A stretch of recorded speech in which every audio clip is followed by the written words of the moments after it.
Out in the rough and rugged Mountain West Conference. Number 22 Boise State facing Wyoming here in the City of Trees. Great to have you with us tonight. A perfect evening for college football. The Broncos looking to remain undefeated at home this season. And the fans still filing in here at Albertson Stadium. Into the end zone for the touchback. Cowboys will have it 1st and 10 at their 25-yard line. Well, great to have you with us with Kelly Stoffer, Lauren Sisler on the sidelines. I am Roy Philpott. Critical game for Boise State, still in contention to reach the Cotton Bowl this season. I think a critical game for the Mountain West Conference as a whole. Boise State has been that standard bearer for a long time, so they have all of their goals ahead of them. Wyoming has to prove that they can come to this place and win. We'll see how they do tonight. And by the way, that's never happened. The Cowboys 0-6 here on the blue against Boise State.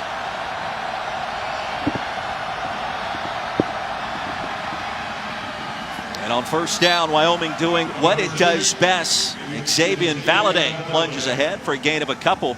Backup quarterback gets to start tonight. Tyler Vanderwall, Kelly, replacing the injured Sean Chambers, who is out for the season after suffering a knee injury against Nevada a couple of weeks ago. And the best thing that can happen to Tyler Vanderwall in this game is for that Wyoming running game that's been so good this season to work well early and allow Tyler to get settled into this one. Cowboys coming in at 6-2 on second down. Pitch, catch. It'll be third down and short as we take a look at our impact players. Well, we've already talked about it. Wyoming wants to run the football. Xavier Valladay is that guy. The X-Man has to be really good tonight. And then it's Curtis Weaver. It's the alpha linebacker, leading sacker in this conference. And he's the find-him guy for Wyoming. You have to find out what number 99 is. He's a game plan record. Only win for the Pokes against the Broncos back in 2016 in Laramie. And on third down, Valladay straight ahead. Hit at the line. Did he get to the 35? It'll be close. Louis got there first. Let's check the spot. This is an early left foot, right foot thing, and I think Wyoming converts. And I think that was critical. If a third play of a game can be critical, I think that was one, because Wyoming's running it. They're getting just enough. That's the way Wyoming plays football, Roy, is to just eke out a first down and possess the football. A battle of wills tonight in Boise. Diamond backfield on first down. And Valladay has been red hot the last couple of weeks. Surges ahead behind an improved offensive line for the Pokes. That's a gain of 4. Xavier Valladay, sophomore, just south of Chicago. How do you end up in Laramie, Wyoming from Madison, Illinois? Well, at least he's used to cold weather, so he has that going for him. But he's a guy that put on muscle in the offseason, and he's going to have to carry the load really the rest of this season for that Wyoming run offense. Vanderwall under center. Valladay on the quick give. Powers ahead. It'll be third down and short once again. Xavier Valladay, the redshirt sophomore, I mentioned from just south of Chicago. He's been toting the rock. He has been on fire the last couple of games. 432 yards of total offense. Kelly, he can catch it, he can run it, he can do a little bit of everything. Yeah, and he really prepared himself in the offseason for this opportunity. He didn't know he was going to be the workhorse to this extent, but here Wyoming is once again, Roy, starting this game in their second consecutive 3rd and 1. That's a fullback on the field, in case you forgot what one looks like, is Valladay. Needed to cross the 45. He'll get there plus an extra yard. Wimpy with the tackle, but Wyoming impressive. And this is a great start for Wyoming behind that much improved offensive line. A fullback, and then Valladay has added that weight in muscle and physical maturity. And he's learning how to play nicked up a little bit, which is vital for a running back in major college football. Out of the gun, Vanderwall will throw it for the second time, escapes the pressure, launches a pass. It's caught by Rocket Ismail Jr. That'll move the chains into plus territory. go the Pokes for the first time tonight after getting 19. This is an impressive play by Vanderwall to elude the pressure. It's Weaver off the edge, step up, climb in the pocket, and then find Rocket Ishmael out on the outside, and that's where you see the arm talent for Vanderwall early in this game. That was impressive.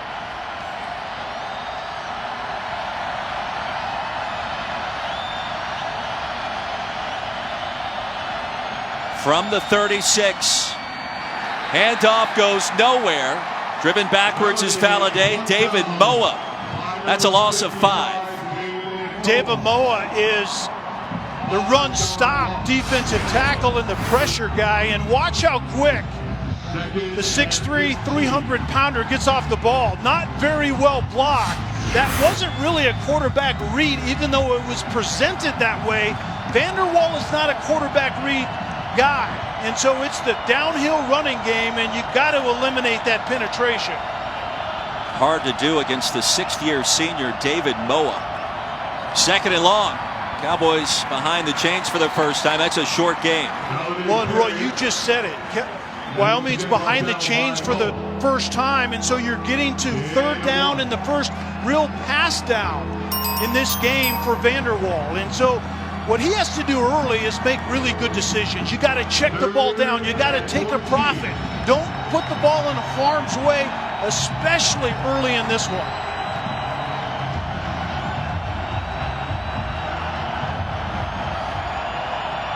Crowd comes alive on 3rd down.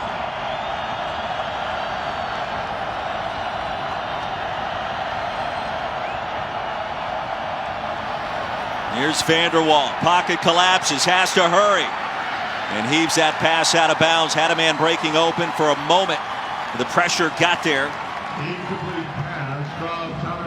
Boise State likes to play coverage over pressure. Their pressure guy is really Curtis Weaver, but in 3rd and a pass down, you're going to get some games at least with those down 4 rushers, and you saw it there. You saw Weaver looping up inside and giving that offensive line for Wyoming something to think about on the first true pass down in this game. Ryan Galovich on to punt. Khalil Shakir back deep to receive. Dangerous return man, dangerous athlete for Boise State this season, as a fair catch is made at the 8. Punt of 33, timeout on the field as we step aside in Boise.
And welcome back to ESPN College Football, presented by Geico. Here in the Treasure Valley, Boise State and Wyoming. Broncos going to get the football for the first time. And breaking news to tell you about: Chase Cord makes his second career start tonight. Only other start coming earlier this year at BYU. And Kelly, a big deal with Cord on the field this evening. Yeah, and Chase Cord certainly knows this offense. What you lose is a little bit of arm talent, and we can talk more about that as this game goes along. Hank Bachmeier on the shelf. The freshman running back George Halani's quite impressive in his last two starts. Gets the first carry for a gain of a couple. And it was somewhat surprising as we see Hank Bachmeier is suited up. His availability is somewhat questionable. I don't know exactly how to put it, but it was a surprise that Hank Bachmeier actually won this job in camp. Everybody thought it would be Chase Cord. He was limited, was Cord a little bit because he was still recovering from an ACL. He was on a strict pitch count, but here he is this evening. It's Khalil Shakir on the carry. And the deep handoff back to the line of scrimmage. Malawia got there first to bring him down, no gain. So Roy, that pitch count because of Chase Cord recovering from that knee injury, and Brian Harsin said, you know, I might have limited him maybe too much, but what it did is it opened the door for Hank Bachmeier as a true freshman to win this job. And you have arm talent with Bachmeier, but you have an understanding of the offense probably at a higher level with Chase Cord. Bachmeier set the college football world on fire with that Week 1 upset in Tallahassee against Florida State. On the bench for now, here's Cord on third down. Takes the check down, Garrett Collingham. Close to the line to gain, and I think he got there. That'll move the chains. And Chase Cord early in this one isn't unlike Tyler Vanderwall on the opposite side of the field. You have to be conservative to some extent early. If a play is there down the field, go ahead and take it. But in the pass game in particular, let the game come to you. Check the ball down. Be willing to take a profit early in this one, as they say. Second reference of making some money. I like that tonight. Handoff. Check that. Cord kept it. Brought down as we check in with Matt Berry for the first time. Matt.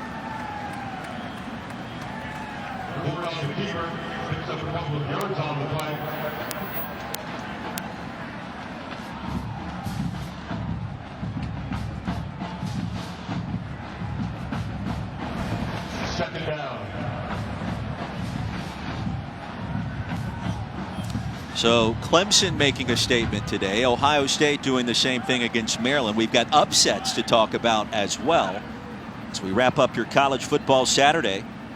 And this game has all kinds of importance for the group of five potentially reaching the Cotton Bowl.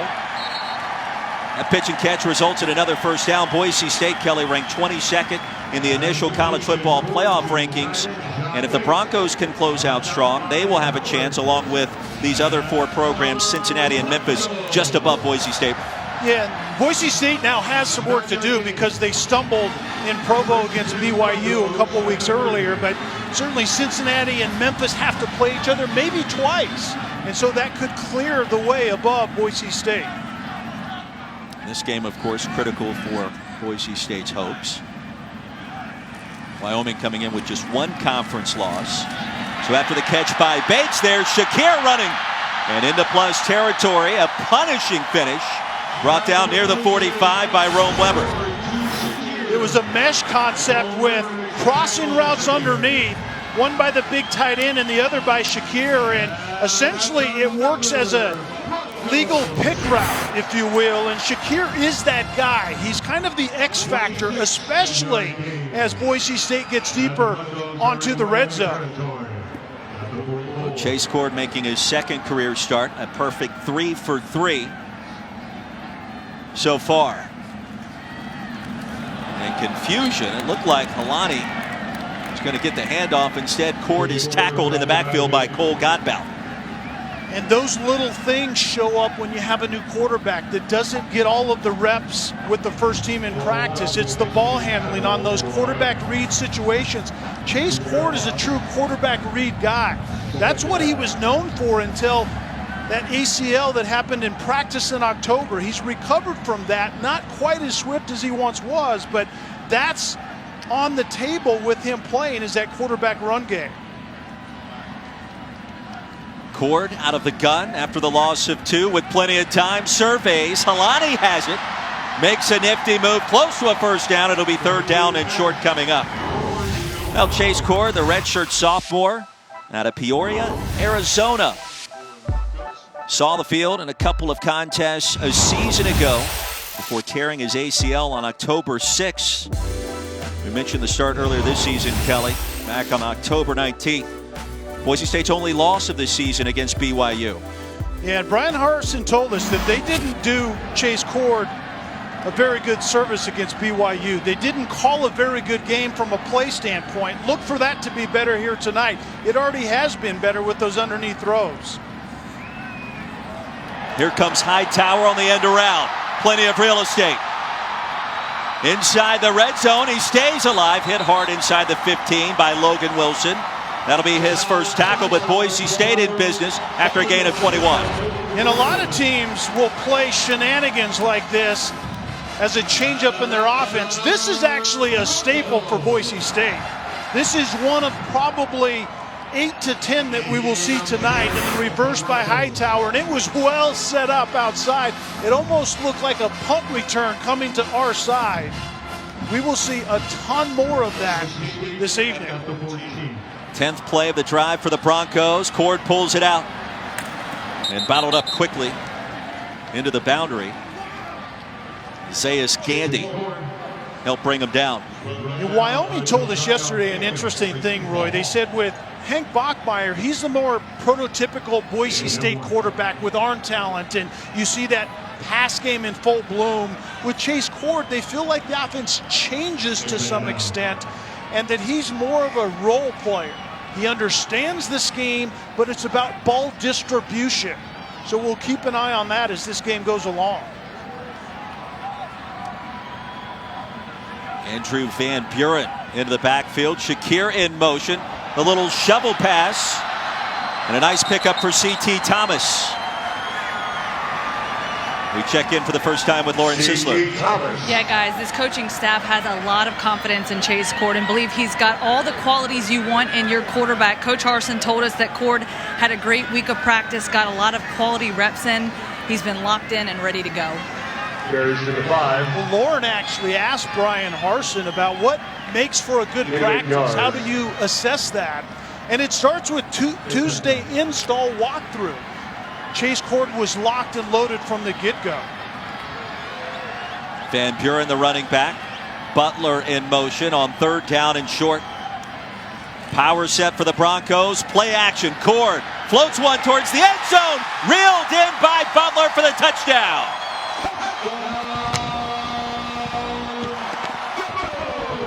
His second scoring grab of the season, Killian Butler, the 5th-year senior out of Dallas. And Chase Cord went through his progressions like a veteran. The first look was Pistone out wide in the flat, and then it wasn't there, worked across the field, and eventually found Butler.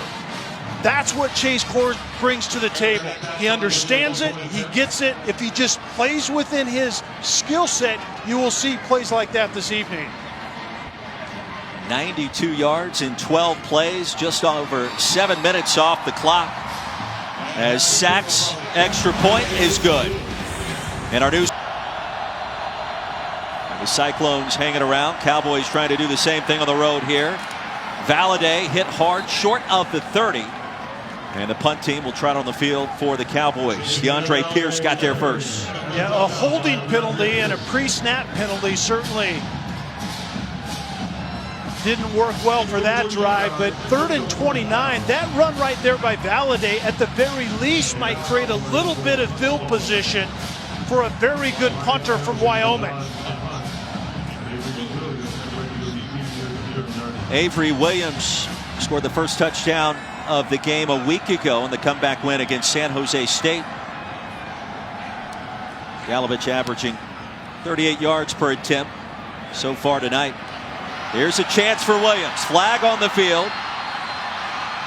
And the former walk-on dances his way across the 35 after a punt of 48 yards. In Wisdorf with a stop. Let's check the penalty.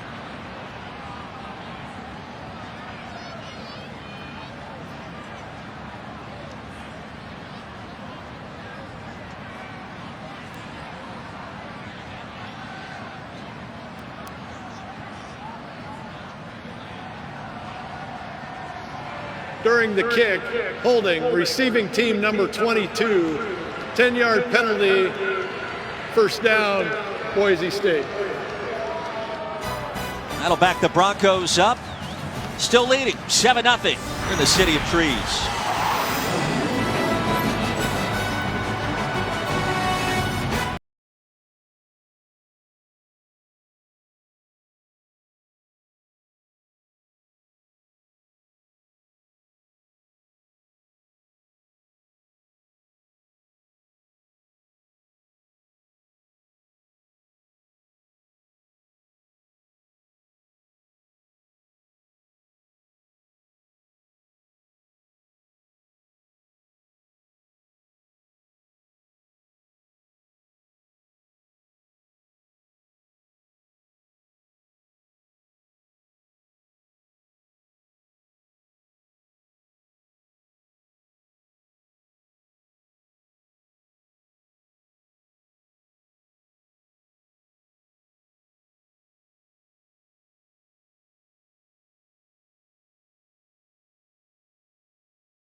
ESPN College Football is presented by Geico. 15 minutes could save you 15% or more on car insurance. And in part by Samsung QLED TV, the official TV of ESPN College Football.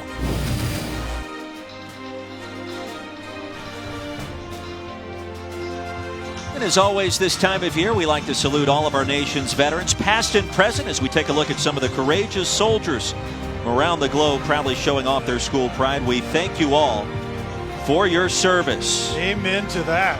Kelly Stoffer, Lauren Sisler, Roy Philpott here in Boise, Idaho. Want to welcome those that may have been dialed in over on ABC for Clemson's 55-10 victory against NC State. As you wrap up your college football Saturday, George Halani, the freshman running back, plunges forward for a gain of 6 on first down. Malawia brought him down to the blue turf. We haven't seen a lot out of George Halani up to this point, but certainly he's fully arrived as, I think, the next star running back of this program. And we saw it last week. I think the commitment to the run game by the offensive coordinator, Zach Hill, really came home to roost, and Halani is going to be a really good one here in Boise. Shakir in motion, set to receive the quick pitch. And nowhere to run, brought down. He'll lose a couple of yards. Malawia got there first. George Halani, the freshman running back, the bell cow out of Bellflower, California. Last couple of ball games has really started to increase his production. Scored 7 times in the previous 3 contests, so he's catching it, he's running with it, better in pass protection. Kelly doing a great job. Yeah, he really has the full package. He's well-rounded, he's explosive, as good running backs have. He has great vision. He's a very patient runner behind the line of scrimmage as a young running back as well. Third down, Van Buren, the running back for Boise State. Cord under duress fires a pass, a dangerous toss, incomplete. Heavy pressure coming in as that's the first incompletion for Chase Cord, and it was Chad Muma that nearly brought him down for the sack. And again, once Wyoming can kind of funnel Boise State to a pass down, I think Wyoming feels very good about their opportunity to get pressure. And Mora is the one that gets pressure on this particular throw. It's a single high safety, man-to-man across the board. And Boise State thinks they match up well in that man-to-man coverage, but you have to protect your passer in order to get there. Velasquez back on the field. And Austin Conway drifting backwards. Makes a couple of men miss into plus territory. Wyoming with its best starting field position of the night. After a punt of 50 yards, Conway brings it back into Boise State territory. Cowboys will have it 1st and 10 from right there. Chase Cord going into the medical tent moments ago. We'll check on that after this.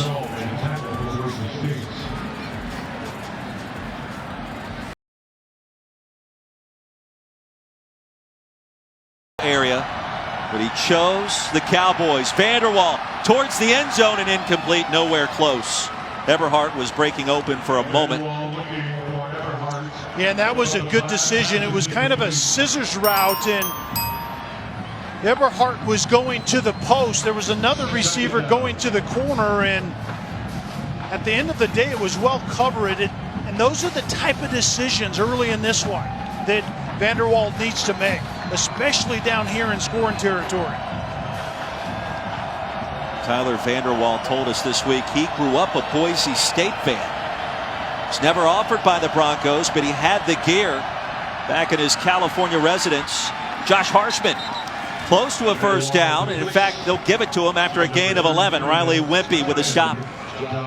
And that's the run pass option, the RPO, and that's, we see Chase Cord is moving around a bit, standing there by Hank Bachmeier, but we just saw the RPO, and that's the replacement of the quarterback run game that you lose with Chambers not in there. You still can influence the one defender with the run pass option. Out of the pistol, Valladay straight ahead with the spin move. First down and goal for the Cowboys.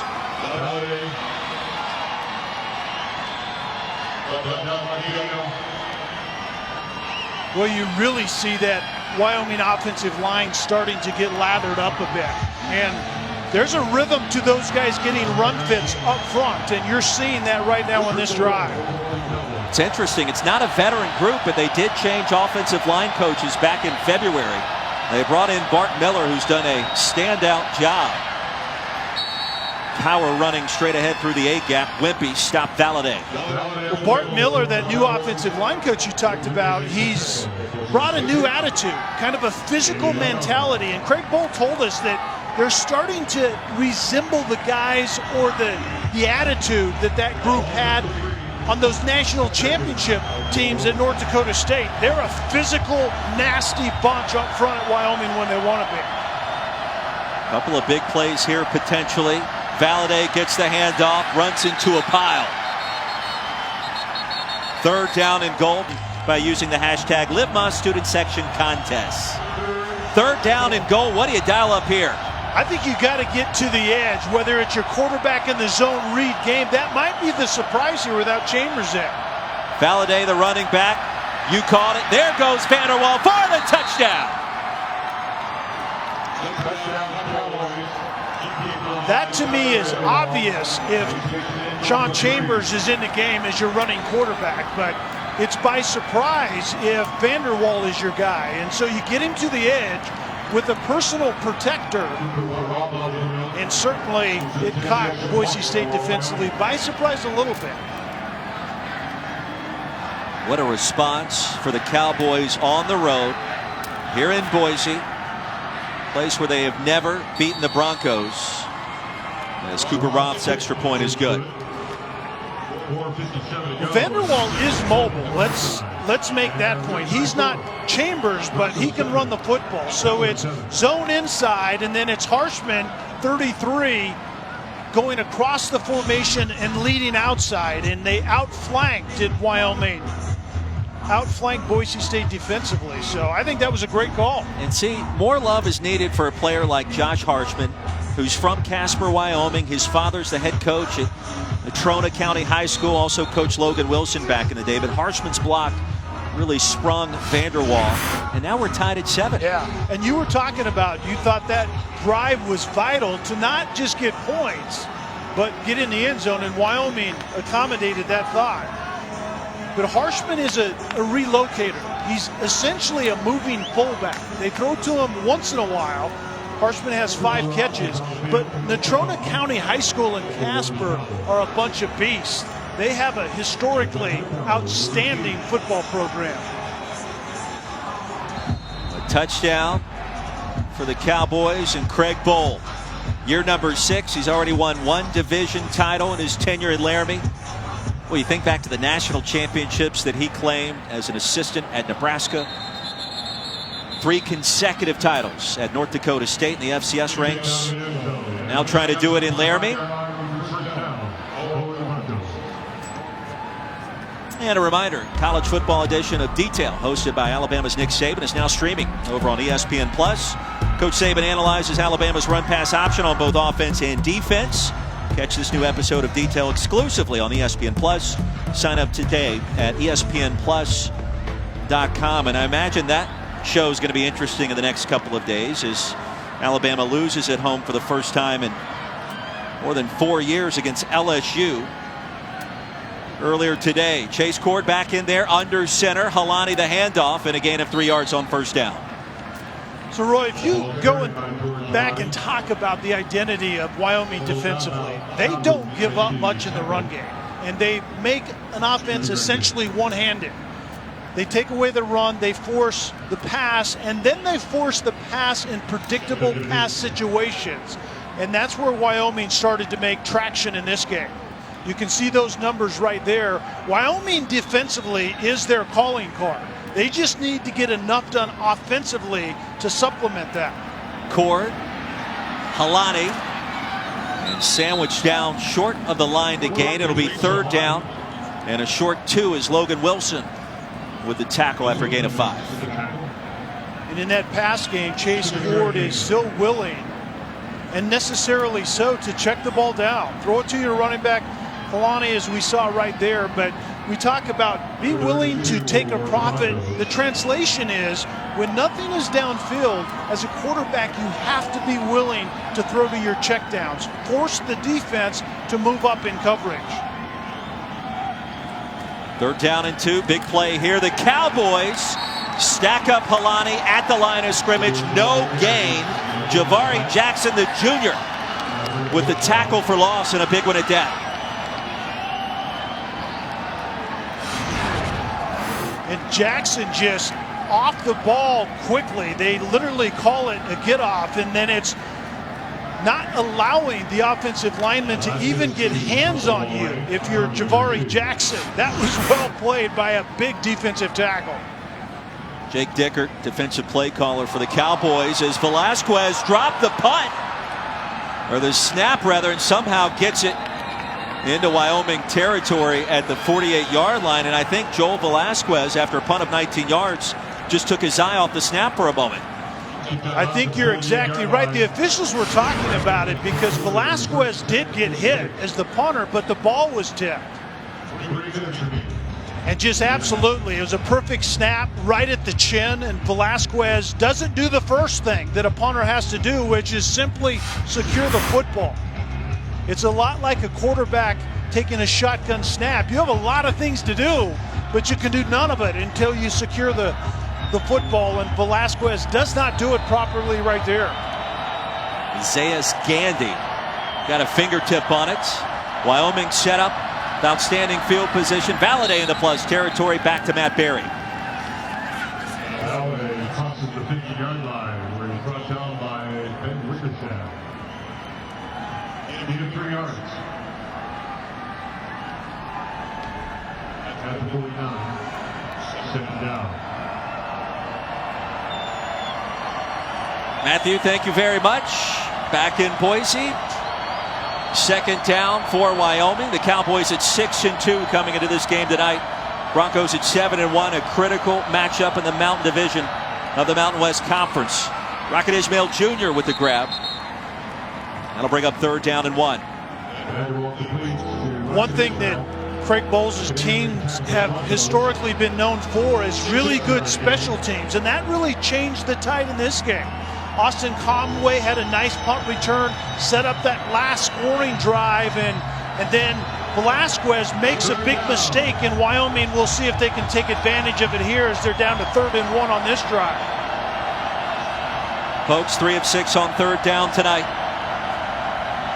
I figure this is a run. Vanderwall keeps it and navigates his way to the 40. That'll move the sticks. It's that subtle, surprising quarterback run game with Tyler Vanderwall. This is Sean Chambers' wheelhouse. 71 yards a game with Chambers running the football as a quarterback, but Vanderwall is a little underrated. I can already see that at that quarterback run game.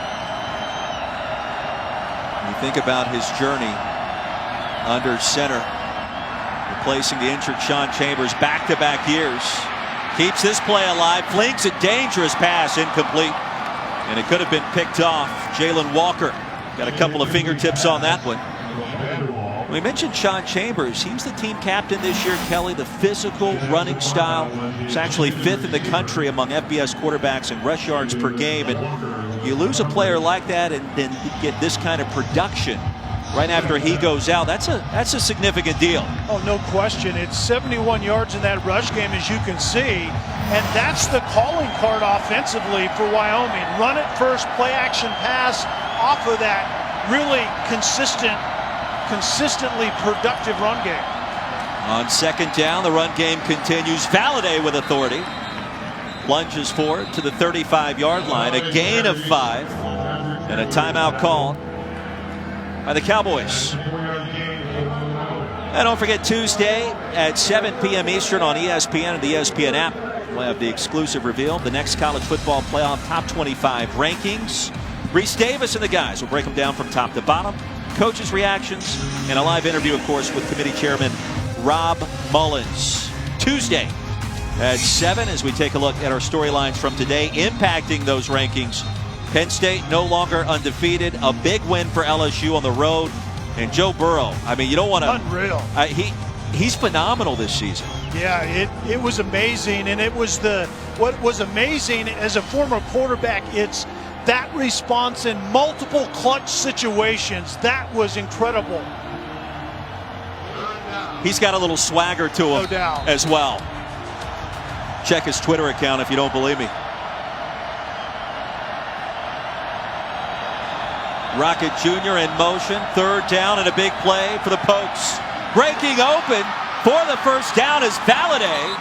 And lassoed from behind at the 15 by DeAndre Pierce. Kelly, a gain of 21 yards. Brett Vegan, the play caller, anticipated Boise pressure, and he got just that. And Valladay is going to run what's called an angle route. You start outside.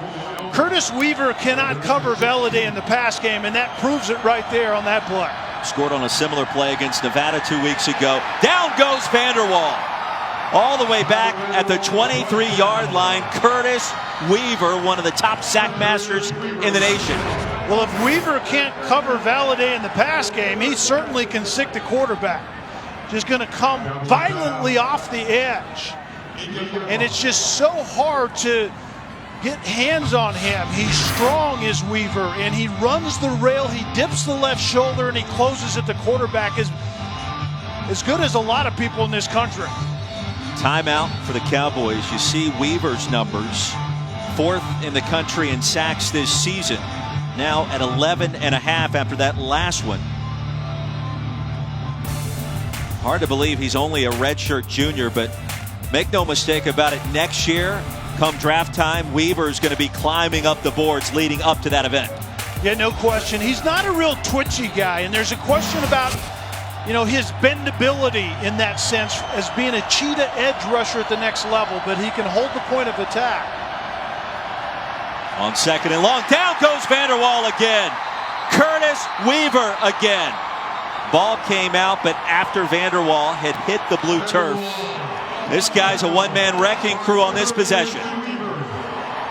And if you don't have a scheme to block Curtis Weaver, he's going to destroy your game plan. We talked about that earlier. And it's just beating the right tackle off the edge. There isn't any help for the right tackle, and trust me, that's not going to work today. Wyoming talked about the fact that they're not a big running back chip team to help kind of double team Weaver. Well, you better find out something. Get a tight end over there in front of him and create some clutter, or 99 is going to destroy your night if you're Wyoming offensively. That's an upperclassman taking advantage of Frank Crum, the redshirt freshman. Weaver's going to make a lot of money at the next level doing exactly what you just saw. And he's more of a kind of a 5 technique, I think, at the next level, which is a more physical point of attack guy that can also prove to be valuable at rushing the quarterback. But he's not your 9 technique, kind of your wide 9, get way out on the edge and be that out of your starting blocks cheetah type of guy. But trust me, 99 is productive, and the NFL wants guys that it can affect the quarterback at that level, and 99 can do just that. We've seen it tonight. Elvis loved it.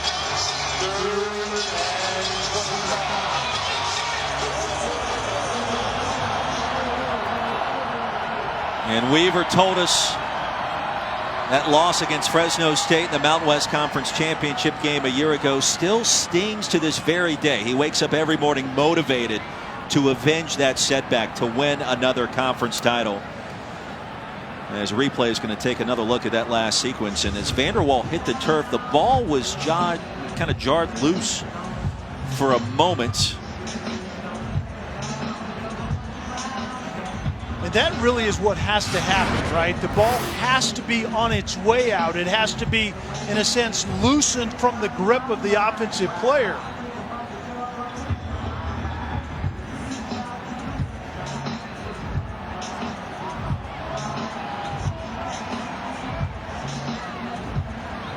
I think he maintains control there. It's got to be indisputable to overturn the call. I don't know that there's enough there to say the ball was squarely coming out. Well, from experience, full disclosure, when you get hit from the blind or from the front side where the football is by a guy like Weaver, it's hard to keep possession of the football as you once had it as a quarterback. So it just looks right there that the call probably is going to stand. After reviewing the play, the ruling on the field stands as called. David Ames, our replay official tonight. And I think you said it, Roy. It's the standard. It's the indisputable video evidence. And usually when we're debating it like this, there isn't any indisputable video evidence to overturn what's called on the field. 3rd and 25 is not a place to live if you're Wyoming, and number 99, Curtis Weaver's on the opposite side. There he comes. Wyoming still in field goal range for Cooper Roth. Conservative play call with a screen to Harshman. And brought down at the 21 by Benton Wickersham after a gain of 9. That'll make this a very makeable field goal attempt. And mark that play for the future, because you can screen a guy that wants to rush like Weaver, like Wyoming did right there. Screen right where he comes from. 39-yard effort for Cooper Roth, who has 54 field goals in his Wyoming career. On the way. And the Cowboys grab their first lead of the night. A lot of football left to be played. On 2nd down, here's Chase Cord, the backup quarterback, across the middle. Shakir has it. That'll move the chains. Crossing the 40. Logan Wilson, the tackle, but not before he picked up the first down. Khalil Shakir catches this difficult ball. It's behind him and off the body. Left a little behind the receiver, but how about that snatch of it? Hand-eye coordination, and Shakir converts and moves the chains. That was impressive. It's a gain of 20 yards. Movement all over the place. Check the penalty from Brad Van Vark. Relatively clean game tonight so far.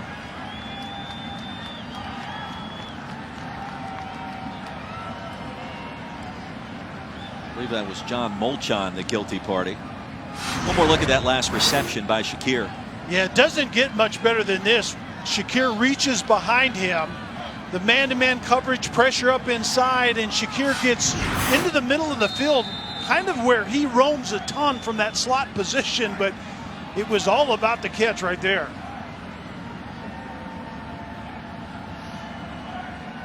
Broncos at 7-1, Wyoming at 6-2. 1st and 15, and Cord wants it all. Hightower's there, reins it in at the 25. 1st down and 10 for Boise State. Hightower doing what he does best. Another monster pickup through the air. And Hightower is the big play guy that has shown up in bunches lately. Matched up outside on Tyler Hall, starts inside and then goes vertical. Single high safety, man-to-man underneath. And that was a good throw by Cord to Hightower. A gain of 43 yards. Helani in the backfield. They'll run some play action. And the throwback to Bates on his backside. Nothing doing. And Roy, on that play by Hightower, he starts inside and then goes vertical. The semi-roll would typically take Hightower across the field on a crossing route, and I think that's what Tyler Hall saw. And then it's Hightower that goes vertical and beats the man-to-man coverage by Tyler Hall. Butler in motion on 2nd down. Cord will change up the play.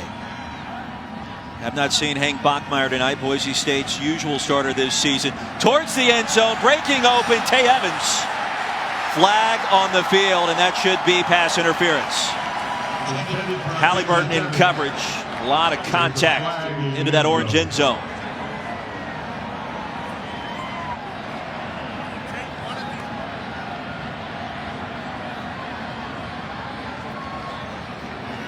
Pass interference, defense number 3, 15-yard penalty, automatic 1st down. And Roy, I think Wyoming's going to look back at this and say it simply didn't need to happen. Halliburton's in great position. He's a safety on this half of the field, is in great position, and he panics a little bit late. Instead of contacting the receiver, Evans right there, just turn and find the football so many times. Defenders are in good position coverage-wise, and they panic instead of allowing the receiver to tell you when the ball's in the area and then just break the pocket up, which is where the receiver wants to catch the football. Stoney, the fullback in the backfield. Collingham in motion, power formation. Cord to the air. Contact, no whistle this time. Evans, the intended target once again. Evans was matched up outside on Tyler Hall, and it's just mano on mano. Man-to-man coverage, the fade route outside. It's all about the release, and quite frankly, there was more contact on that incompletion than there was on the pass interference called on Halliburton the play before.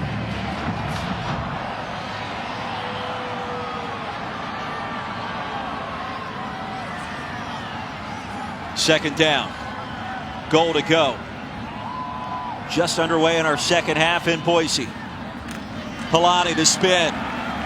Breaks a couple of tackles, flag on the field, and the ball popped out. Wyoming has it. Malawia all the way back into Boise State territory, and a lot happening on this play.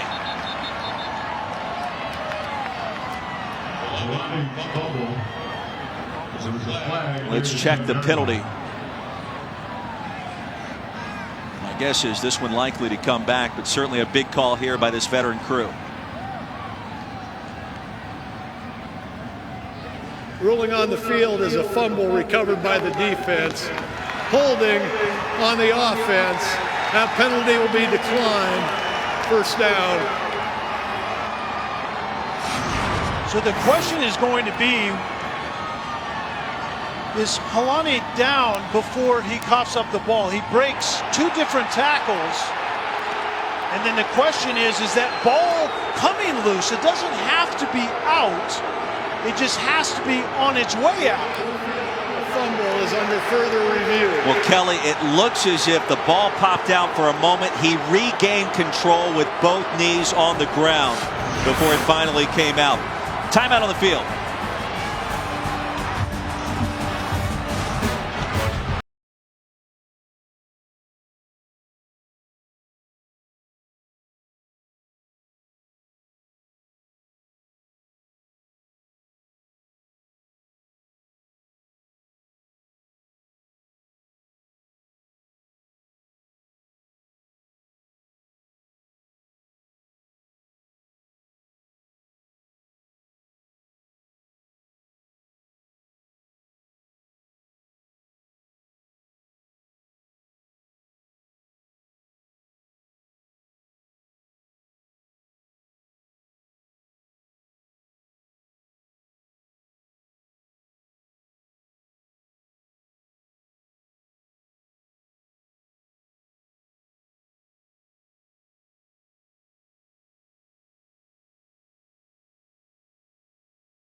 Biggest play of the night back in Boise. This was ruled initially a fumble. It's in a replay review. It appears as if George Halani, the freshman running back, regained control, Kelly, at the last possible moment before relinquishing control of the football after he hit the turf. Yeah, I think that's going to be what the ruling is. It was an amazing job by Halani regaining control of that. It was a broken tackle initially from Halliburton, and then you had Logan Wilson was closing quickly and sprung the ball loose to some extent, and then Halani inexplicably was able to regain it with that, really his bicep of his left arm.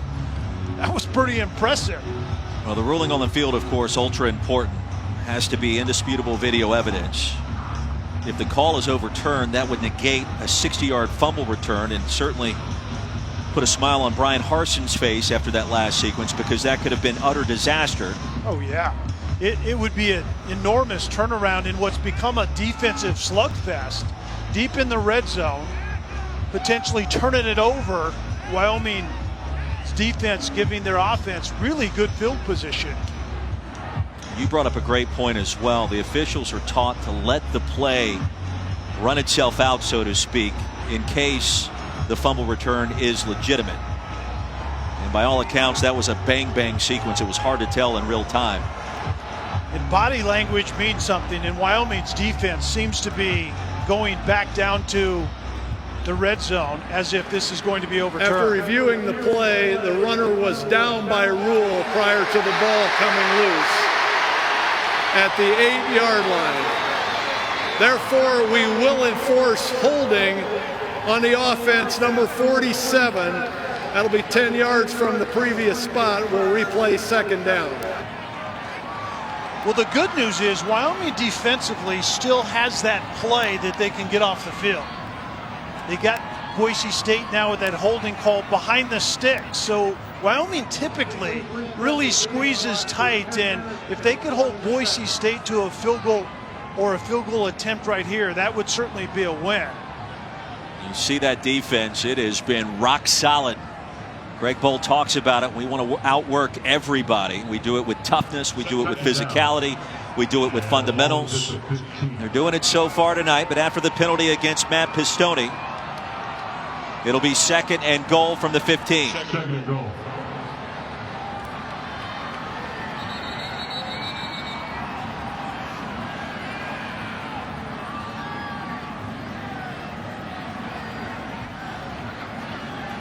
Conversation here, I believe, on the play clock, as well as the hash placement of the pigskin.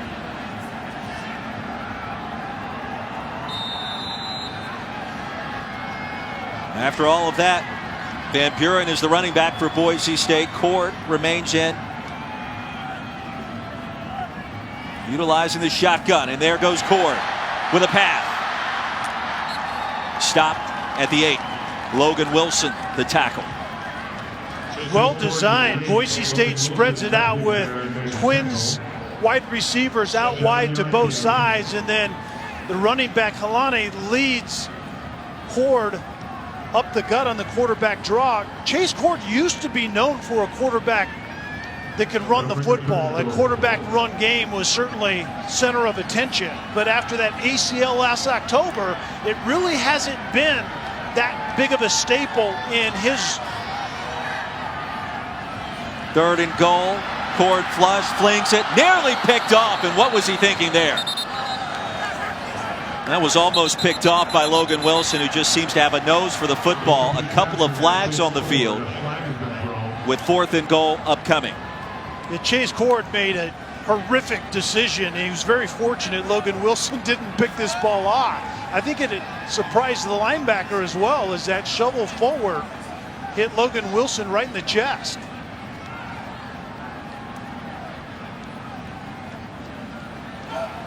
After the play was over, unsportsmanlike conduct, offense number 6, 15-yard penalty.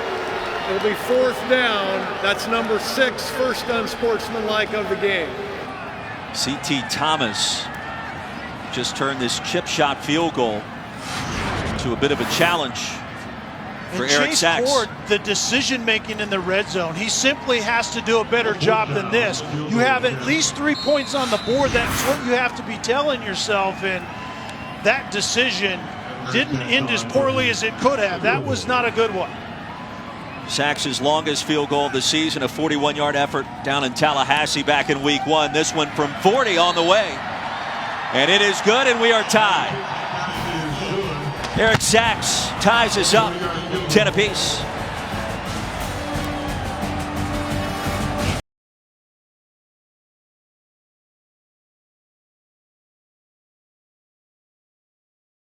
In the Mountain West Conference Championship game a year ago, and he said, we're not losing anymore. Preseason Defensive Player of the Year in the league. Rock solid tonight as always. Quick pass caught by Ishmael. Quick burst of speed and sent down hard to the 22. Pierce missed the tackle, and Rocket made a pay. Ishmael gets into the void in the zone, and an accurate pass by Vanderwall, and the missed tackle allows Ishmael to get up the sideline and turn this into a big play. Quarterback loves it when you can throw it short and your receiver converts on a big play. Yards after catch are a beautiful thing. And it was Canijo that missed the tackle. Pierce stopped him, sent him out of bounds quickly. It was Valladay right up the middle for a gain of 2. And with that right ankle being tweaked with Valladay, you may be seeing a little tighter type of run out of him and less ability to bounce it outside. And Valladay has done a decent job of that this evening, but it was the right ankle that got tweaked. So anytime he has to cut off of that ankle, it may prevent him from getting to that next hole outside.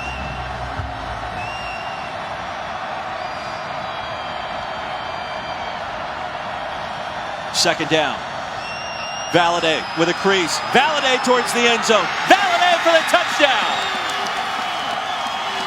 And with that run of 21 yards to pay dirt, Xavier Valladay now over 100 yards tonight. More importantly, the touchdown. Poorly defended by Boise State. It was really a spread throw look by Wyoming, and Boise State forgot to cover Main Street. I think Valladay's ankle seems pretty good to me. What toughness. And a clutch run. Huge for the Cowboys. 36 yards in just 4 plays after the turnover. And Roy, just tell me right here what happens to the middle of the defense of Boise State. Wyoming spreads it out a little bit, and then a lineman gets up on the middle linebacker, and there is nobody else there. Way too much attention paid to wide receivers, and that was obviously the design of the play. Spread it out, create some creases for Valladay, and let Valladay get down Main Street quickly. Well, it all got started with Javari Jackson forcing the fumble, recovering the fumble against the freshman running back, George Halati. First turnover of the night, and the Cowboys quickly cash it in for 6.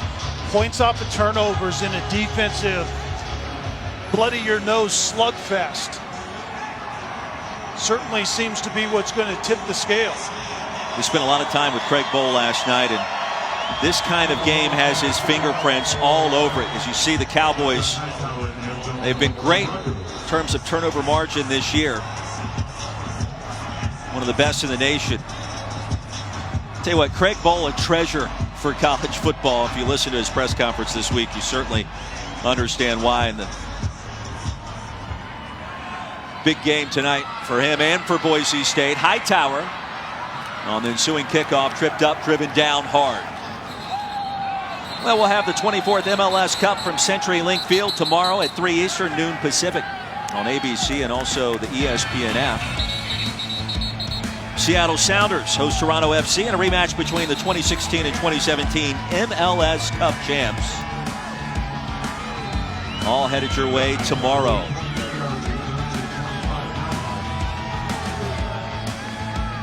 And you see, third meeting in the last 4 years between these two sides. Should be a lot of fun as the MLS Cup is settled in 2019.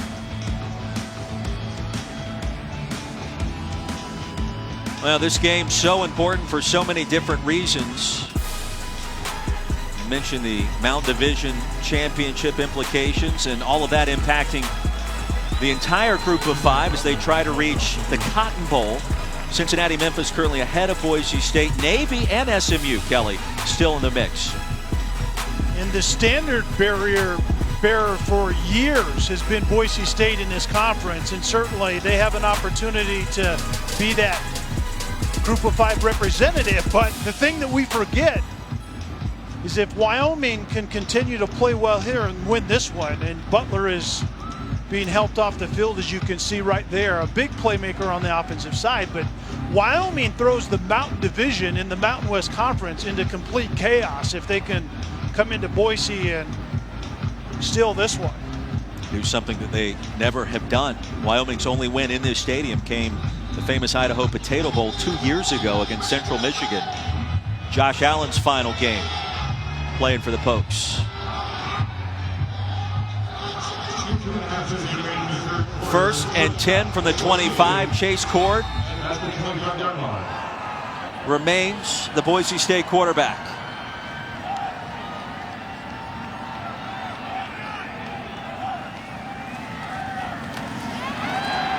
Van Buren sandwiched. Mora got there first, brought him down for a loss of 3.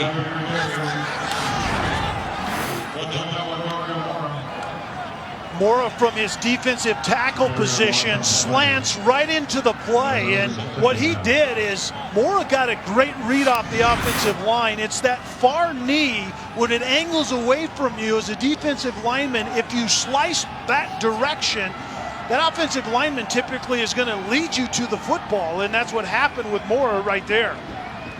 Well, you can fear the air being sucked right out of Albertson Stadium. Wyoming's defense has been suffocating tonight. Heavy pressure and a dangerous pass. Could have been picked off, and Chase Cord ultra slow to get off the turf. Logan Wilson came in with a full head of steam. And the games that Wyoming plays defensively, if they can anticipate a pass down, and Logan Wilson comes and puts the wood to Chase Cord. Somewhat of a late blitz. You let the guard get engaged inside in pass protection, and then Logan Wilson gets after Chase Cord. Broncos 3 of 7 on third down. They need a bunch here. Call it 13. The crosser. Hightower. Flag on the field. Brought down at the 25. Let's check the penalty. It's Blankenbaker. Made sure he didn't get any more yardage.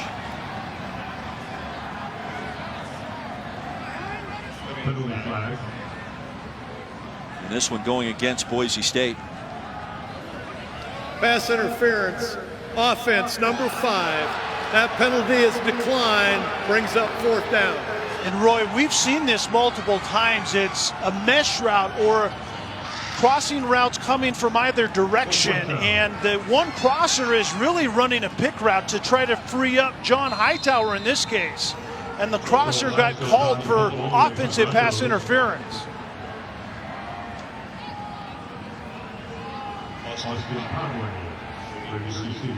Velasquez fields the low snap. Conway does not call for the fair catch. Reverses the field. Tackled near the 41 after a punt of 35.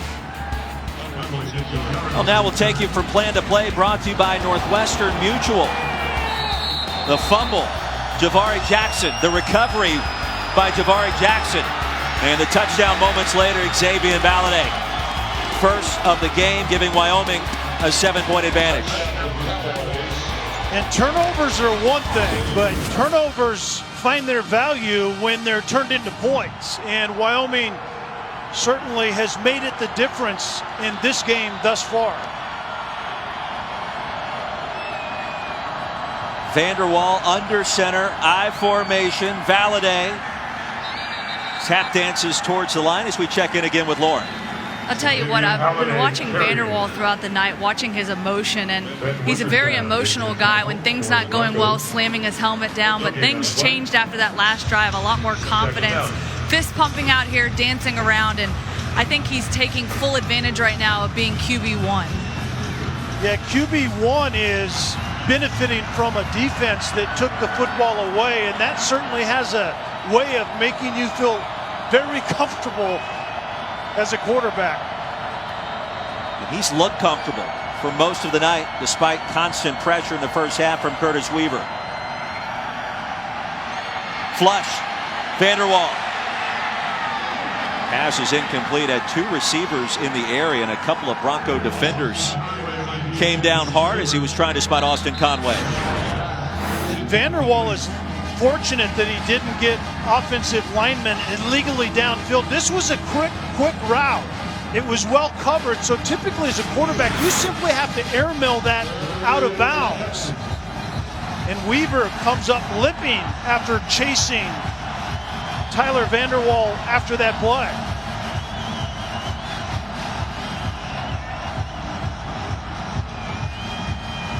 Cowboys leading by a touchdown on the road. Facing 3rd and long.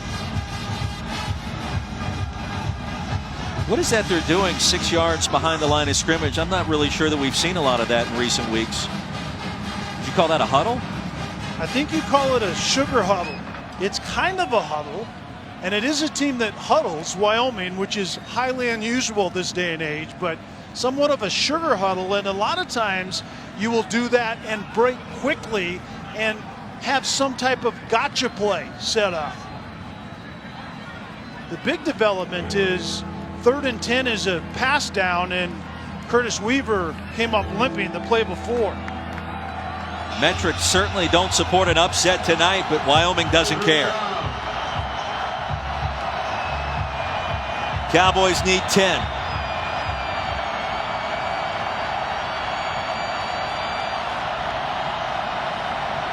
4 wide. They'll spread them out and run it right up the gut. Valladay brought down at midfield. It'll be 4th down and 2 as we start our 4th quarter. On a game of field position and defense. Curious to see what Craig Bohl elects to do. His team out in front 17-10. This matchup in the Mountain Division of the Mountain West Conference. Stay tuned.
Welcome back to ESPN College Football presented by Geico. The start of our 4th quarter. And the Cowboys trying to steal a win on the road. Craig Bohl undefeated this season when leading going into the final 15 minutes. Boise State only loss at BYU, trailed in that one. So important to note as we begin our final quarter of play back in the City of Trees. Pokes will punt it away. Galovich. See it bounce out near the 20. And what did Craig Bohl tell us this week? They remember November, that punt covering just 30 yards here at Albertson Stadium. Been relatively quiet so far in the second half, and that man has had a big reason as to why it's been so quiet. Well, I think Wyoming certainly loves the way this is playing out, and the difference in this game is that one turnover and the points off of said turnover. So Wyoming has this game being funneled exactly where they wanted to when we visited with them last night. Cowboys have stifled Boise State rushing attack. Lonnie's been bottled up. Van Buren in there now as Court flings it. C.T. Thomas hit hard after a short gain of 2. Check that, Butler with the catch. And Wyoming talked about the fact that they had to be exceptional tacklers out in space against guys like Butler. And Wyoming, by and large, has done that tonight, except for that initial drive of the game. Wyoming has been very buttoned up out in space tackling Boise State. Shakira in motion. Officially a gain of 3 yards. It'll bring up 2nd down. Against the 4-man front. Brief opening for Van Buren. Picks up a couple. Broncos have played in a ton of close games this year, 4 to be exact, Kelly. And this one certainly qualifies that same category this evening. Ezra Cleveland is slow to get up. 32 for the Broncos. A couple of comebacks, including a road win in Tallahassee, which we mentioned earlier really set the tone for this season. And head coach Brian Harsin.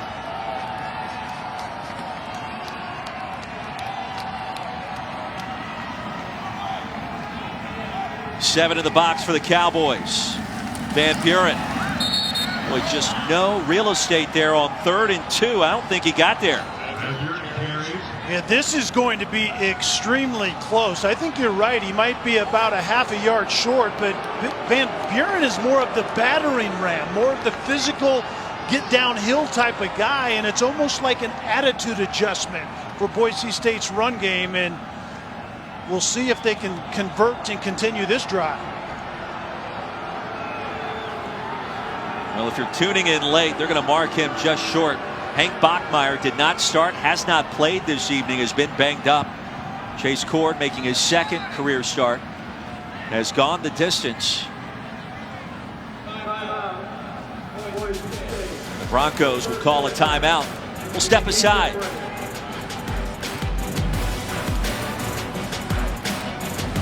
On that next level, and Canijo read it perfectly. Cowboys 6 of 13 on 3rd down, and here comes Curtis Weaver. Play action. Tipped, nearly picked off.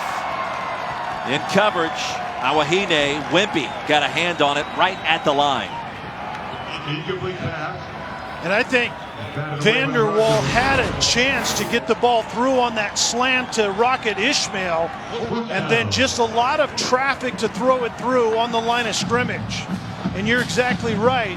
Riley Wimpy wasn't going to get to the passer, so get into the lane of the pass, and Wimpy, number 44, does a great job right there. 3 and out for the Cowboys.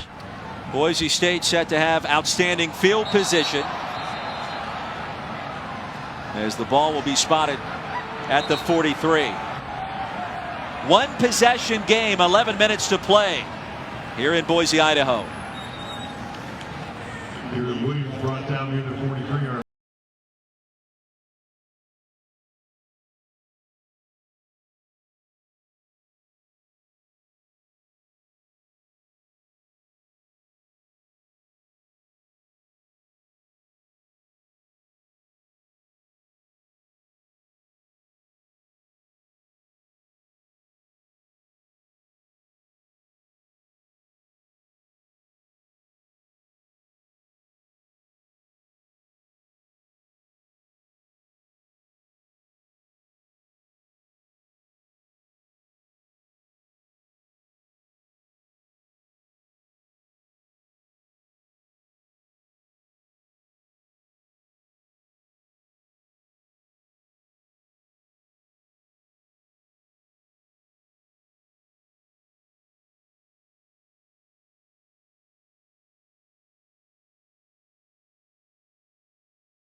ESPN College Football, brought to you by Northwestern Mutual. Spend your life living. And Burger King. Try the all-new Impossible Whopper, made from plants and now available nationwide.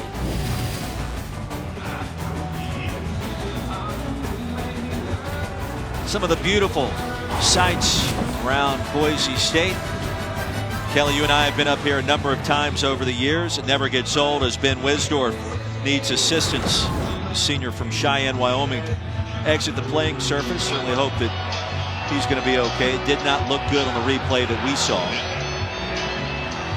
as he made the special teams tackle. One possession game, just over 11 minutes to go in our fourth quarter. Broncos with good field position, and their backup quarterback Chase Cord. And they'll fake it with the freshman back Halani and fling it, caught, and just like that, Boise State in business. And Killian Butler with another reception.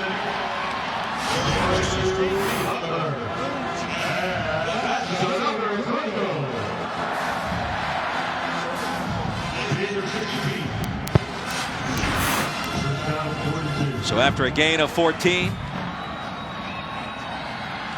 the 43-yard line.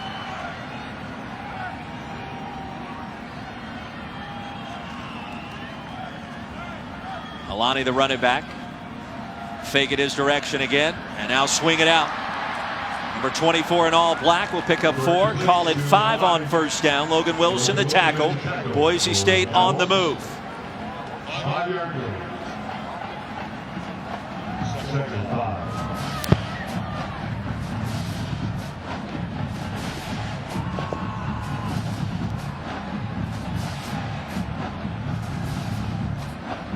Broncos tonight only 225 total yards. The run game has been totally shut down by one of the top run defenses in the country. There goes Butler, top of the screen. Halani on the inside zone. On 2nd and 5, he'll pick up 6. That's a first down. Wells Ross the stop. And this looks like what we expected more of from Boise State tonight, Kelly. Yeah, much more as what we expected with Chase Cord in there running the offense. There isn't any question about it. We saw it on the first drive, really a distribution of the football, and we're seeing more of it right here. 60 yards on the ground this evening. Here's Shakir in motion. A little trickeration in the backfield as Halani bolts forward.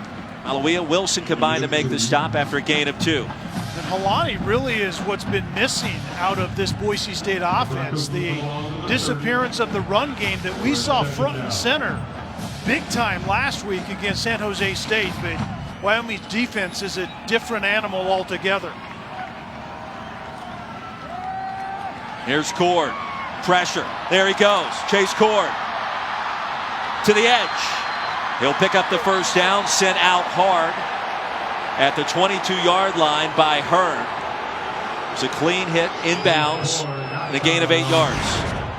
Great decision by Chase Cord. Not only was nobody open to throw the football to, but it's man-to-man coverage.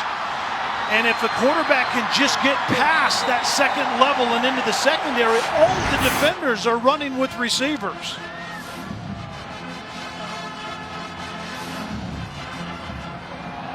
Approaching 8 minutes to play. Crowd wanted a penalty on that last hit by Hearn. And Halani on first down will pick up 3 yards. One more look at that last sequence. Awfully close with Hearn. I think the initial contact starts on the field, and that's what bailed Hearn out. It looked violent in the end, but the initial contact started with Chase Cord in play. I think that was a good no call. Kelly, approaching the halfway point of the fourth quarter, you have to think Boise State trailing by 7 automatically in 4-down territory here. Yeah, you would assume that's exactly right. You may not get many opportunities against this defense. 7th play of the drive, the crosser, Shakir, nifty move, close to another Boise State first down. He'll be stopped a yard short. Third down upcoming. Another thing that's occurred on this drive that we haven't seen much tonight is missed tackles by Wyoming defensively, and it allows a little bit more yardage after the catch by Boise State's receivers. Gritty performance tonight for Chase Cord, filling in for the injured Hank Bachmeier. He's gone the distance after getting just his second career start. Under center, the quarterback sneaking. Needed a yard, he'll pick up 2, maybe 3.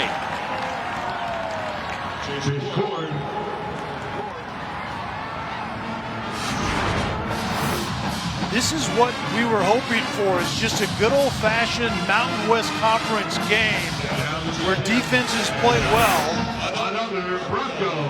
and offenses take advantage of turnovers and good field position delivered by their defenses. And both quarterbacks, by and large, have played mistake-free.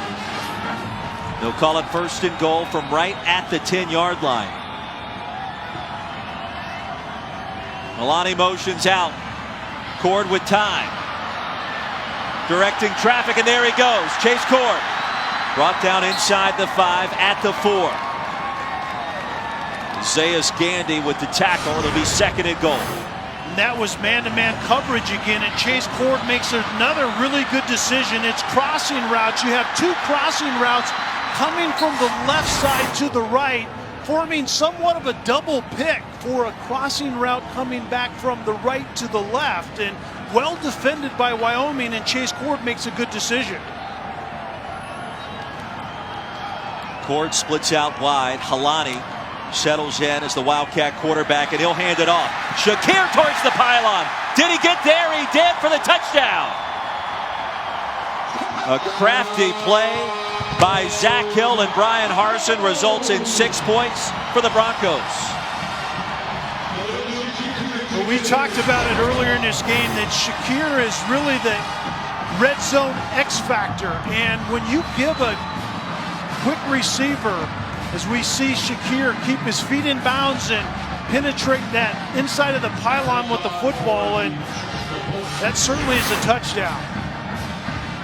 All scoring plays are reviewed, and Shakir changes the angles that the defense has to respond to in the run game. And you saw the result of it as he ekes out the corner of the end zone.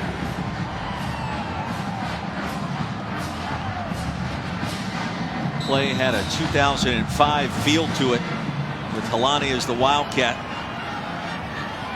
A quick handoff or flip ahead to Khalil Shakir. They call him Shaq. And that extra point by Sachs will tie us up at 17.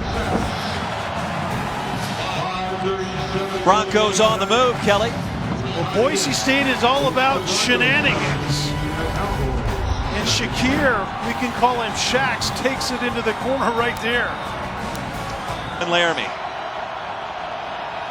Tyler Vanderwall, the backup quarterback, will keep it on first down. And a good pickup as he bolts across the 30 to the 31. That quarterback run game has been timely for Wyoming, and it's a nifty little package, because what happens is if Valladay does not get the football, then he becomes the lead blocker for his quarterback, and he doesn't know which he's going to be. Is he going to be the lead blocker, or is he going to be the ball carrier? This is exactly what Brent Vegan, the offensive play caller for the Cowboys, wants. Second down and respectable. Play action, they'll fling it. Harshman has it. That's a first down. And another nice play call has Wyoming in business. That's a gain of 13. And to my recollection, that's the only the second run pass option, RPO, that we've seen on the evening. And typically the RPO with a quarterback that doesn't run as much as Chambers, it would be the replacement for that quarterback run game. That's only the second one, I believe, this evening. Harshman has 5 receptions tonight. He had 5 all season before this evening. Valladay had a crease for a moment and a short gain on first down.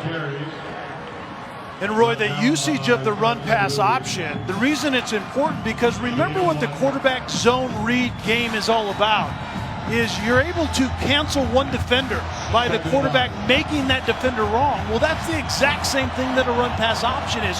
You just get to it differently.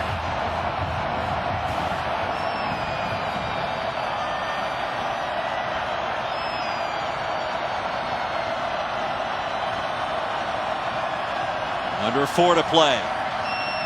Vanderwall keeps it. Gets to the edge.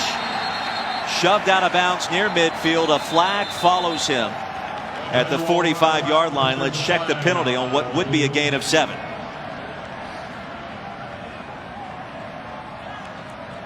In the area of holding. I think you're right. Holding offense number 33. 10-yard penalty from the spot of the foul. Replay second down. And Roy, we've seen this multiple times where the quarterback Vanderwall keeps it, and the tight end Harshman is the lead blocker that has wrapped from the left to the right in this case, and right out on the point of attack. The art of holding, when you're the center of attention out leading the quarterback, eyes are going to be on you. Harshman has to learn when to let go. You got to be sneaky if you're going to do it. And he wasn't on that sequence. Quick toss here, back to midfield, about a yard short of the first down, and that's Gunnar Gentry, the younger brother of Tanner Gentry, former Wyoming standout receiver. And that's the second run-pass option on this drive. We saw one entirely in the first half, and that's the second one on this drive. So I think the play caller, Brent Vegan, has found something that he's going to late in this game. Big play here on 3rd and short. Under 3 to play. Valladay, another carry and another productive run. Let's see where they whistle him down. Kelly had to get to the 48 of Boise State, and this is going to be close.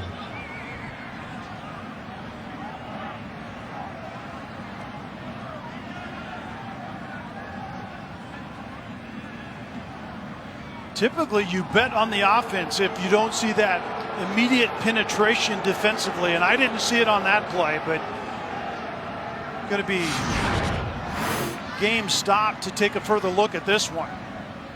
Not a lot of penetration initially, hat on a hat up front, and then Valladay goes up in there hard. I don't know how officials spot this. It's a mass of humanity up in there. Where's the football? You can hardly see the running back. We need to get like GPS chips in the football. We have it in so many other things. Yeah, in tennis, the problem is in football, you can try to digitize this whole effort, but you never know when the runner is actually down. Yeah, that's true.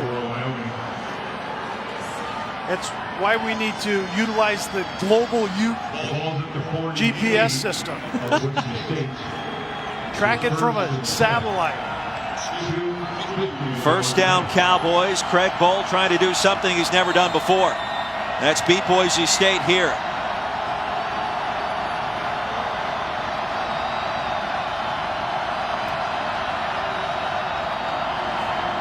Valladay.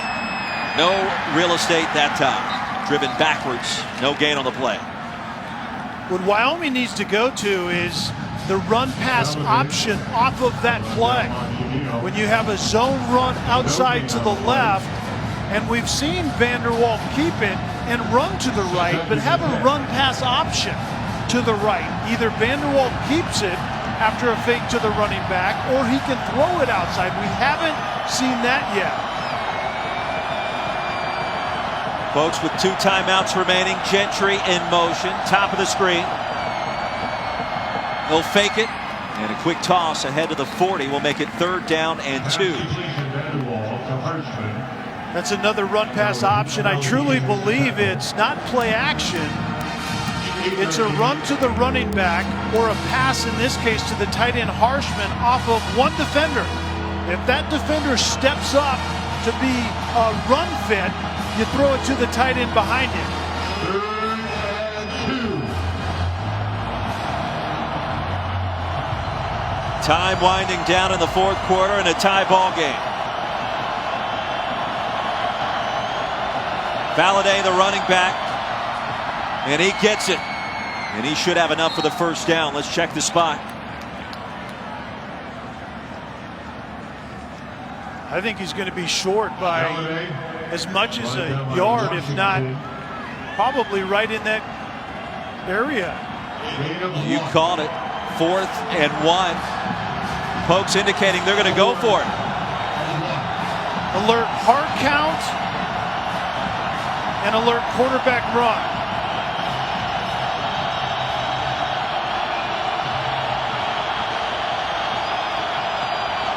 I formation. And a timeout called by Boise State. Don't you go anywhere. Tie ball game here in Boise, Idaho.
Well, a wild weekend of college football. This game has been a microcosm of what we've seen going back to Thursday night, tied at 17. Kelly Stauffer, Lawrence Sisler, Roy Philpott, one-possession games. Both of these teams have found success and failure in 2019. 4th and a yard for Wyoming. Crowd will tell you the story.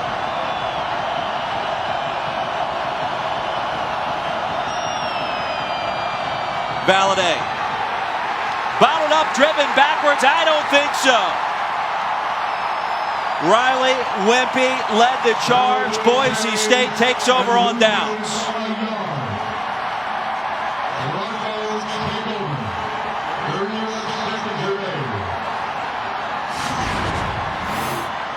Wyoming certainly hitched the wagon to what they've been doing well all night, getting good fits up front, leading with the fullback and Skylar Miller, and Valladay tried to bounce it outside, and remember it was that right ankle, so when a running back is bouncing it to his left, he's pushing off that right angle.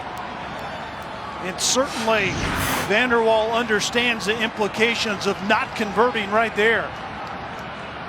Cowboys probably needed about 7 to 8 more yards to give Cooper Roth a chance as a career long of 51 yards. Instead, Boise State takes over. 31 seconds to work with, and let's see what the Broncos dial up. First down toss complete. Shakir has it up at midfield. Broncos with 1 timeout remaining.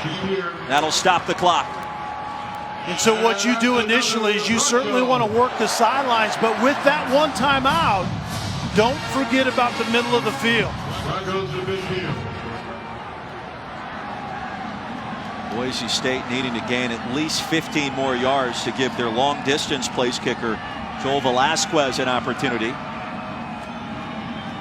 Timeout remaining is critical. Cord surveys. Now floats a pass, nearly picked off and batted down. Was trying to spot Butler near the sideline, and instead pass falls incomplete. Hearn got a fingertip on it. Wyoming was running a too high safety look. It's called Tampa 2 because the middle linebacker Logan Wilson was running down the middle of the field with the tight end John Bates, and I believe that's where Chase Cord wanted to go with the football, well covered, and that was almost a disastrous throw by Cord. Tied at 17 on second down. Time winding down, and down goes Cord. Back in Wyoming territory. That's a loss of 3. Crawl and Bird met him in the backfield at the same time. And the Broncos use their last timeout. Crawl and Bird really just push the pocket. They get to the edges and then they just push their way to the quarterback. Chase Cord needs to understand the situation in the game. There is 1 timeout, but you can't afford the loss of yardage right here. Throw the football away when that clock goes off in your head and save your team the yardage. 11 seconds remaining. Broncos out of timeouts. You see how these two have performed when a ranked team is involved over the years, and Craig Bohl has his team in position, but still with plenty of work to do. And now if you're Boise State, out of timeouts, how aggressive do you get? Not very. With 11 seconds, you play some games maybe outside and you tell Chase Cord that if it's as clean as a whistle, go ahead and rip one. But we're willing to go into overtime right here, which I think we're going to do.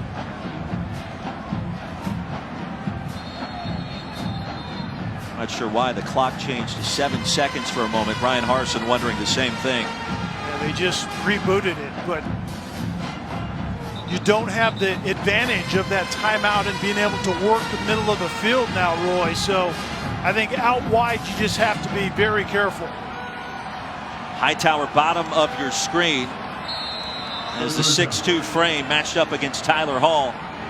Just a shade under 5'10". And Cord looking his direction. Picked off! Looking for Hightower. Logan Wilson has it. 3 seconds remaining. The Cowboys have it at the 44-yard line of Boise State.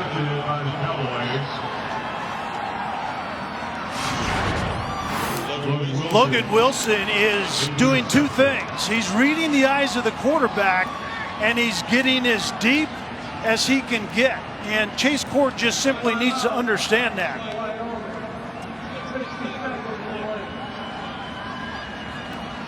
Chase Cord has been coming close to this in this half, throwing that egregious pass, and is this going to cost his team dearly? Only 3 seconds left. Is maybe Chase Cord saving grace? Now Logan Wilson, one of the top linebackers in the nation.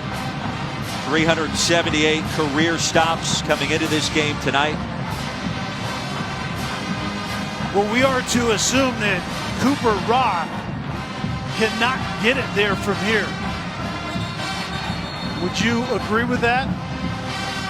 Cooper Roth's career long is 51, 47 this year. So I think this is the arm talent of Tyler Vanderwall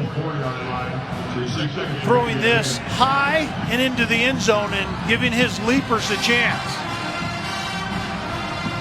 So let's see what Brett Vegan tries to dial up. Boise State with its prevent defense on the field. And here we go. Vanderwall will buy some time, float one towards the end zone. Batted away, we've got overtime.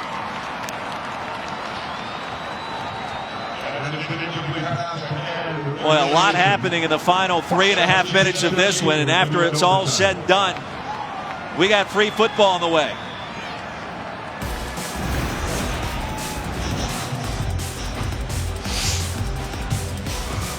A lot of traffic down in the end zone as Tyler Vanderwall bought a little extra time.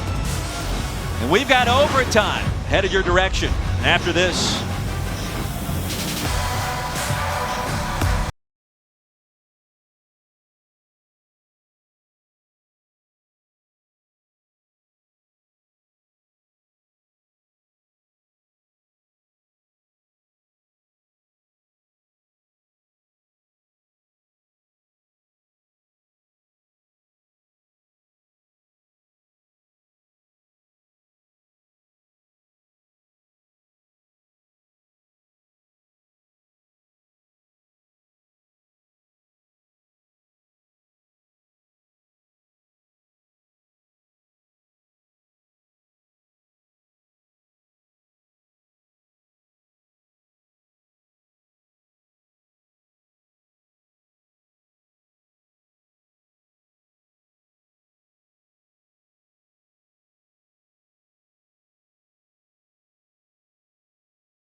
In a game that will go a long ways in determining the Mountain Division Championship, we've got overtime in Boise.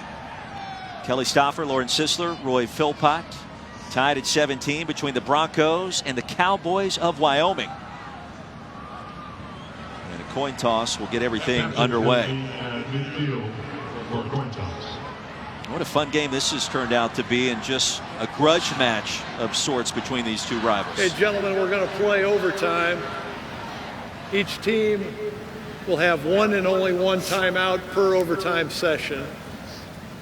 The winner of the toss, called by the visiting team, will have choice of offense, defense, or which end of the field we play on. And once we start play, it'll be 1st and 10 at the 25. Both teams will have a possession. If we go to the third overtime, the extra points will have to be a 2-point try. If we go to 5 overtimes, we'll do nothing but play tries. Any questions? Okay, Wyoming, this is a heads, this is a tails. You have the choice to call the toss. What's your choice? Tails. Tails is the choice. Tails is the choice. It is tails. You want to play defense. Boise wants to play it So Wyoming has won the toss. They elected to play defense. Boise wants to play at that end of the field. It'll be first down, Boise State. So a couple of things to remember in overtime situations is your defense plays first, and there we see the rules. You want your defense to play first simply because your offense, when they take the field, you will know what you need. And the other thing that I find really important is you have to remind your quarterbacks that it's situational red zone football. We have 3 on the board. Don't do anything to take 3 off the board. If we can get in the end zone, so be it. That obviously is the goal, but we at least want 3. So the Broncos will get the football first. No matter what happens, Wyoming will get a chance on offense as well. Brian Harsin checking the old play sheet. This has been a good old-fashioned slugfest, Mountain West Conference style. And remember, we have 2 backup quarterbacks that by and large have played pretty cleanly this evening. And now it's overtime, situational, red zone football that you have to be reminded that we can't take sacks and we can't put the ball in harm's way. And by the way, I love this overtime format compared to the NFL because you feel like you always have a chance. It's not a touchdown, and it's over. Here's Helani, inside zone, off left tackle. He'll power his way ahead for a gain of 4 yards on first down. There is no play clock, no time being kept, rather, in overtime.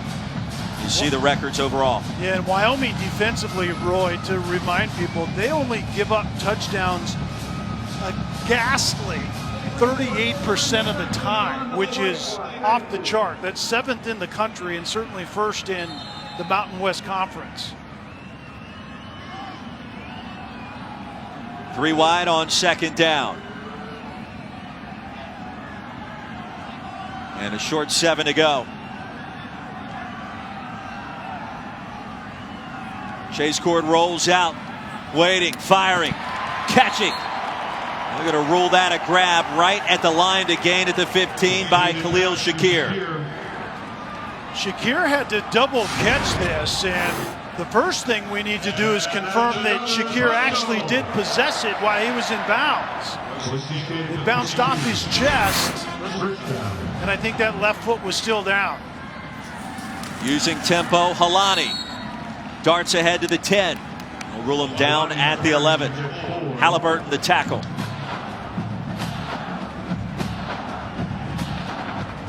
So Boise State on the move. The first possession of overtime. And Helani, the true freshman running back, has put the ball on the carpet once this evening. So ball security with young players in clutch situations certainly may come into play. There's also an issue with the veteran back, Robert Mahone. He was injured last week, didn't play against San Jose State. He is available tonight, has not touched the ball. Cord, and Helani dropped it. That was a forward pass, not a fumble. Helani just trying to run with it before he caught the football. That time it had the look, the feel of a quarterback draw, spread it out. And we saw Chase Cord have success on that once earlier in the red zone, earlier in this game. Big play here, 3rd down and 6.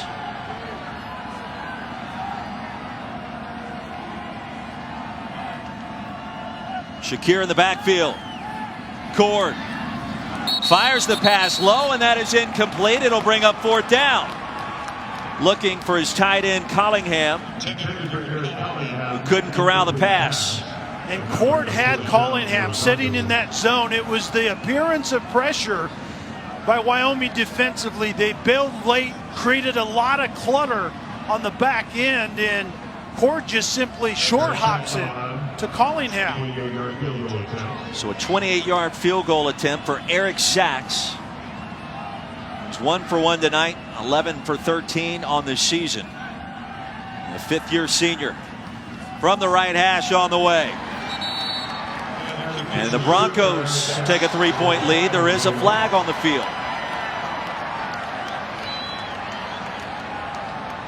see if we have roughing, running into the kicker. Or maybe something else.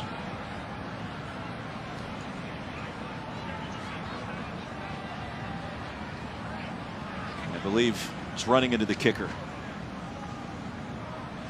Well, it's 4th and 6. Running into the kicker, defense number 5. That 5-yard penalty is declined. The result of the play is a good field goal. Running into the kicker is a 5-yard penalty. It was 4th and more than 5. The question would have been, is Brian Harsin enticed by what would have become 4th and maybe a little bit shorter than 1? That kick looked a little wonky to begin with. And Sachs got nailed as he was kicking that ball away.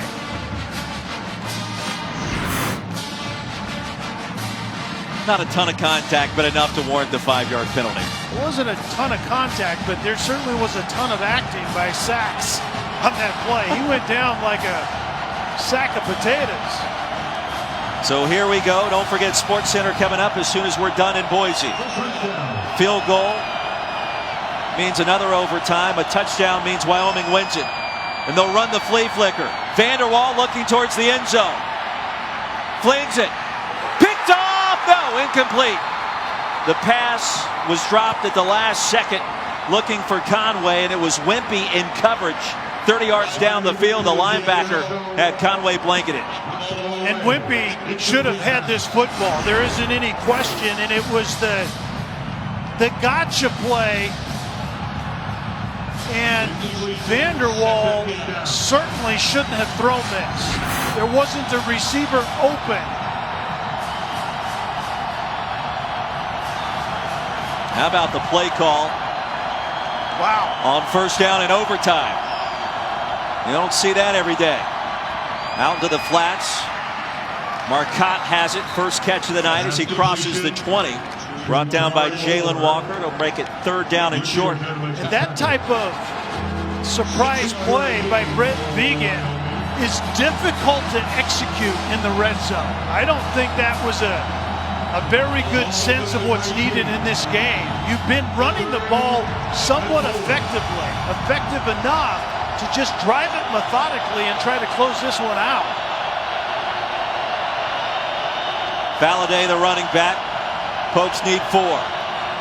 And he'll get the call and go nowhere. Driven down behind the line by Riley Wimpy. The all-or-nothing first down call by Brent Vegan really put Wyoming behind the sticks. And it's going to lead to this field goal attempt to try to go to the second overtime. Cooper Roth has connected on 55 field goals in his Wyoming career. This attempt from 38 yards. And a timeout called by Brian Harsin in Boise State.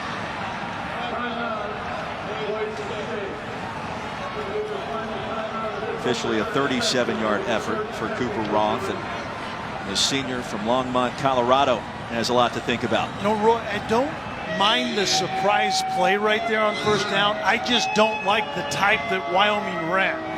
That's a very difficult, it takes a lot of time for one thing.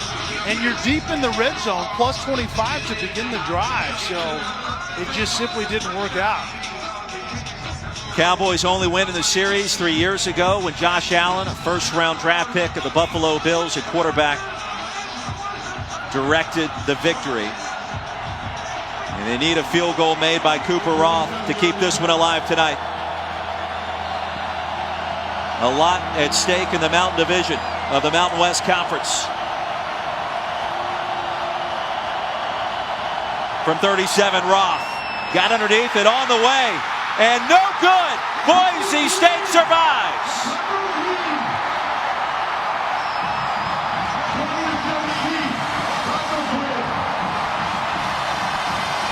Roth pushes it wide right. An enormous win for Boise State, and it's Cotton Bowl hopes.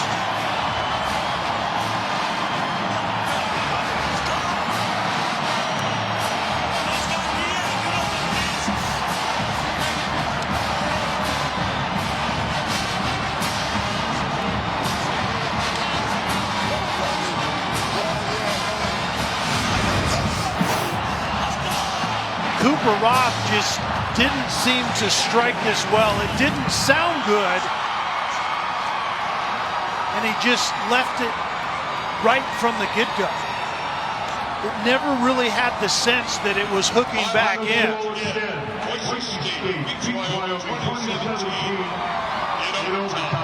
I'm not sure that was long enough as well. He just got underneath it. Brian Harsin knew it. What a win for the Broncos. Chase Cord finds a way as we take a look at tonight's King of the Moment, brought to you by Burger King. And Cord, called off the bench, replacing the injured Hank Bachmeier, picks up his first career win, Kelly, as a starting quarterback at Boise State. And the first order for Chase Cord was to make great decisions tonight and try to play cleanly. And for the most part, he did that. He got a little loose late in this game, but he made enough plays, and his team in the end was able to get through it. What a game and what an enormous victory for Boise State, remaining undefeated at home this season. And the perfect record continues against Wyoming here on the Blue as well.